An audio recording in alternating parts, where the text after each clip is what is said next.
పరమపావనమైనటువంటిది శ్రీ భగవద్గీతను ఎవరు పారాయణ చేసి అవగతం చేసుకుంటారో వారు భయము శోకముల నుండి విముక్తులవుతారు, విష్ణు పదమును పొందుతారు. గీతను పారాయణ చేయవారికి పూర్వజన్మకృత పాపాలన్నీ కూడా నశించిపోతాయి. జలస్నానం వలన శరీర మాలిన్యము, భగవద్గీతను పారాయణ చేయటం వలన సంసార మాలిన్యము నశించిపోతాయి.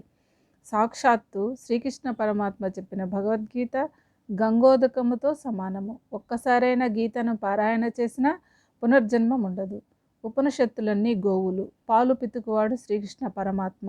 అర్జునుడు ఆవు దూడ, పాలు గీత. ఆ పాలను త్రాగువారు జ్ఞానులు అవుతారు. గీత సర్వశాస్త్ర స్వరూపిణి, విష్ణువు సర్వదేవతా స్వరూపుడు, గంగ సర్వతీర్థమయి, మనువు సర్వవేద స్వరూపుడు. గీత, గంగ, గాయత్రి, గోవిందుడు అను నలుగురిని ఎవరు హృదయమందు నిలుపుకుంటారో వారికి పునర్జన్మ ఉండదు. భగవద్గీత ఉపనిషత్సారము. దీనిని పారాయణ చేయటం వలన బ్రహ్మజ్ఞానము కలుగునని స్కాంద పురాణంలో చెప్పబడినది. ఈ గీతను శ్రీకృష్ణ పరమాత్మ అర్జునుని ముఖమందు ప్రవేశపెట్టెను. విష్ణువు యొక్క ఈ ఉత్తమమైన గీతాశాస్త్రమును చదువు వారికి, వినువారికి పుణ్యమును అభివృద్ధి చేయును, పాపమును నశింపచేయును, శోకమును దుఃఖమును నశింపచేయును, జీవితము ధన్యమనర్చును, విష్ణు పదము చేరును, సాక్షాత్తు నారాయణ స్వరూపుడే అగును. శ్లోకములు చదివినను వచనము చదివినను అదే ఫలితము పొందును.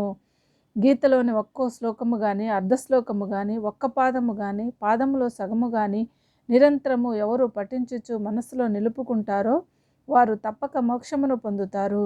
కలియుగమున గంగా నది, గీత, సాధు పుంగవుడు, కపిలగోవు, రావి చెట్టు వీటిని సేవించుట, విష్ణుమూర్తిని ఏకాదశి మొదలగు పర్వదినములందు పూజించుట వలన సర్వ పాపరహితులై అనంత పుణ్యఫలములను అనుభవించువారగుదురు. గీతను నిరంతరము పఠించువారి ఫలము ఇంత అని చెప్పలేము, అనంత ఫలములొసుగును. భగవద్గీతను పారాయణమనొచ్చువారు ఆపత్తులను కానీ, ఘోరమగు నరకమును కానీ ఎన్నటికీ చూడరు. గీతా మహత్యమును మహాభారతము, స్కాంద పురాణము గొప్పగా వర్ణించి ఉన్నవి.